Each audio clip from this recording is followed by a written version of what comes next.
Beautiful people, good morning and welcome to JKSSB online tutorial. मैं हूं सतीश और start करते हैं आज का daily current affair and study GK lecture for your upcoming JKPSI exam.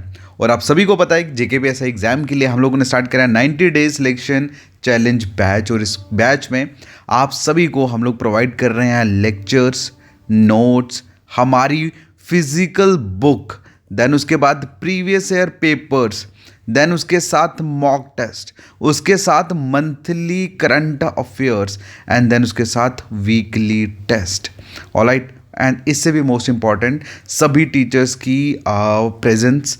Then उसके बाद मैं आप लोगों के साथ थ्रू आउट मतलब कोर्स जो है वो आप लोगों के साथ रहूँगा। ये सारी चीज़ें हम लोग प्रोवाइड कर रहे हैं सिर्फ अपने इस पर्टिकुलर JKPSI के 90 डे सिलेक्शन प्रोग्राम में। तो अगर आप लोग इंटरेस्टेड हैं, ज्वाइन करना चाहते हैं, तो मैसेज करें मेरे व्हाट्सएप नंबर 7006332724 पे, और मैसेज में आपको लिखना है JKPSI।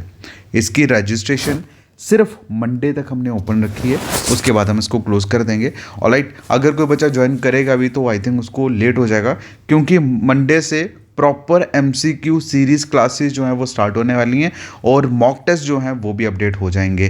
तो इसीलिए जितना जल्दी हो सकता है आप लोग ज्वाइन करें, इस नंबर पे मैसेज करें, क्योंकि जो लोग एक स्पेशल चीज़ की तलाश में या कुछ अलग या सोच रहे हैं कि बाद में करेंगे, तो आपको बता दूं कि कंटेंट जितना मर्जी अच्छा हो, टाइम से बड़ी चीज़ कोई नहीं है। तो अभी आप लोग ज्वाइन कर सकते हैं व्हाट्सएप नंबर पे मैसेज करके। चलिए स्टार्ट करते हैं। हमारा आज का करंट का पहला इंपॉर्टेंट क्वेश्चन पूछा गया, बताइए इंडियन आर्मी ने लॉन्च करा एक artificial intelligent incubation centre in which city. तो कौन सी सिटी में हमारी इंडियन आर्मी ने लॉन्च करा है आर्टिफिशियल इंटेलिजेंट इंक्यूबेशन सेंटर? ठीक है, तो क्वेश्चन इसका जो आंसर है दैट इज चेन्नई। कहाँ पे करा है? चेन्नई में करा है। ठीक है, अच्छा, ये बेसिकली ये जो सेंटर ओपन हुआ है AI रिलेटेड, तो ये किन्होंने लीड करा था? इसको वर्चुअली इनॉग्रेट किन्होंने करा था? किया गया है virtually inaugurated bye general Upendra Dwivedi. ठीक है, किनके द्वारा? Bye general Upendra Dwivedi. ठीक है, अच्छा, ये जो सेंटर है ना, ये बेसिकली रिफ्लेक्ट करेगा कि आर्मी का फोकस किसके लिए? On artificial intelligence for operational excellence. देखो, मैं आपको एक चीज़ बताता हूँ, आज के टाइम पे आप एक चीज़ मानो या ना मानो, आज के टाइम पे सबसे ताकतवर जो चीज़ है दैट इज़ AI। अब AI बेसिकली क्या है कि आप लोगों को ना बहुत सारी चीज़ें, कैलकुलेशंस, बहुत सारे विजुअल्स जो है ना एक साथ आपको प्रोवाइड कर देता। अब आर्मी में ये AI किस तरह से वर्क करेगा कि आर्मी में जो भी ऑपरेशंस होते हैं उन ऑपरेशन की प्रॉपर स्ट्रेटजीज, प्लानिंग्स को एग्जीक्यूट करने में हेल्प करेगा। ठीक है, आपको इतना गहराई में जाने की जरूरत नहीं है, बस इतना समझ लेना कि इंडियन आर्मी का आर्टिफिशियल इंटेलिजेंट इंक्यूबेशन सेंटर जो है वो कहाँ पे? चेन्नई में ओपन हुआ है। नेक्स्ट जो क्वेश्चन है पूछा गया, बताइए रमप्पा टेम्पल जो है वो कौन सी स्टेट में लोकेटेड है? ठीक है, क्या रमप्पा टेम्पल जो है वो कौन सी स्टेट में लोकेटेड है? तो इसका जो आंसर है दैट इज तेलंगाना। कहाँ पे लोकेटेड है? तेलंगाना में लोकेटेड है। ठीक, अच्छा, अब बेसिकली क्या है कि यूनियन गवर्नमेंट ने अप्रूव्ड करा है एक लोन। ठीक है, किसके अंदर? Under special assistant. ठीक, किसके लिए? कैपिटल इन्वेस्टमेंट के लिए, और पर्टिकुलर किस चीज़ के लिए? Ramappa regional sustainable tourism circuit के लिए, जो कहाँ पे?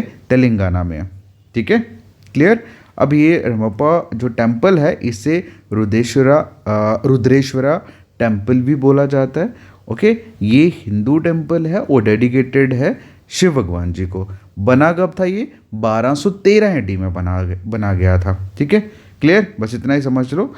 अब नेक्स्ट क्वेश्चन है, नेक्स्ट क्वेश्चन में पूछा गया है कि बताइए फ्लैग्रीन फील्ड जो है यहाँ पे एक एक्टिव वॉल्केनो जो है इस एरिया में लोकेटेड है। ठीक है, अब बेसिकली ये जो फ्लैग्रीन फील्ड जो है ये कहाँ पे लोकेटेड है, कौन सी कंट्री में लोकेटेड है, क्वेश्चन में ये पूछा गया। ठीक है, कहने का मतलब ये कि फ्लैग्रीन फील्ड जो है वो न्यूज़ में देखा गया था। ठीक है, अब सॉरी, फ्लैग्रीन फील्ड जो है न्यूज़ में देखा गया, और ये एक और मतलब इस जगह पे एक एक्टिव वॉल्केनो जो है वो लोकेटेड है। अब क्वेश्चन में ये पूछा गया ये फील्ड जो है ये कहाँ पे है? इसका जो आंसर है दैट इज़ इटली में। कहाँ पे? इटली में। उसके बाद अगला जो क्वेश्चन है पूछा गया है, बताइए recently who has been honoured with the UN global excellence award for contribution to health care and philanthropy. तो कहने का मतलब ये कि इनका रिसेंटली नाम जो है वो यूएन ग्लोबल एक्सीलेंस अवार्ड के लिए दिया गया है। किस किस पर्टिकुलर पर्पज़ के लिए? उनकी कंट्रीब्यूशन किस में? हेल्थ केयर और फिलेंथ्रोपी में। तो इसका जो आंसर है दैट इज़ बसंत गोयल। क्या आंसर है? बसंत गोयल। अब डॉक्टर बसंत गोयल जो है उनको ऑनर किया जाएगा United nation global excellence award के साथ। कहाँ पे? दुबई में। क्लियर है? और ये बेसिकली इनको ऑनर मतलब डायरेक्टरेट जो है उसके साथ भी इनको सम्मानित करा गया है फ्रॉम यूएसए इंटरनेशनल यूनिवर्सिटी से। ओके, चलिए अगला जो क्वेश्चन है पूछा गया है, बताइए which country is the host of 14th Asia Oceania meteorological satellite users conference, जिसे शॉर्ट में AOMSUC14 भी बोला जाता है। ठीक है, तो कौन सी कंट्री होस्ट करने वाली है इस कॉन्फ्रेंस को? That is India. क्या आंसर है? इंडिया जो है वो होस्ट करने वाली है। अगला जो क्वेश्चन है पूछा गया है कि बताइए which country is the host of UNCCD COP16। तो कहने का मतलब ये कि United Nation convention to combat desertification जो है ये कौन सी कंट्री होस्ट करने वाली है? आंसर है इसका सऊदी अरबिया। क्या आंसर है इसका? Saudi Arabia. क्लियर है? और इस अब बेसिकली अगर हम बात करें UNCCD की तो टोटल इसमें 197 नेशंस जो हैं वो इसमें ज्वाइन किए हुए हैं और इंडिया भी इसका मेंबर है। ठीक है, और इस बार 30th एनिवर्सरी जो है वो मतलब 30th एनिवर्सरी जो है 2024 में UNCCD की वो मनाई जा रही है। नेक्स्ट जो क्वेश्चन है पूछा गया है कि बताइए एक्सरसाइज हरिमू शक्ति रिसेंटली कंडक्ट हुई है इंडिया और दूसरी कौन सी कंट्री के बीच में? ओके, हरिमू शक्ति जो है वो इंडिया और दूसरी कौन सी कंट्री के बीच में कंडक्ट जो है वो हुई? तो इसका जो आंसर है दैट इज मलेशिया। किनके साथ? मलेशिया और इंडिया की एक जॉइंट मिलिट्री एक्सरसाइज थी ये। ठीक है, और ये 4th India Malaysia joint military exercise थी जिसका नाम था हरिमू शक्ति, जो कंडक्ट करी गई कहाँ पे? मलेशिया में। उसके बाद अगला जो क्वेश्चन है पूछा गया, बताइए who won the women single title at Syed Modi international badminton tournament 2024। तो किन्होंने जीता है भाई विमेन सिंगल टाइटल? कहाँ पे?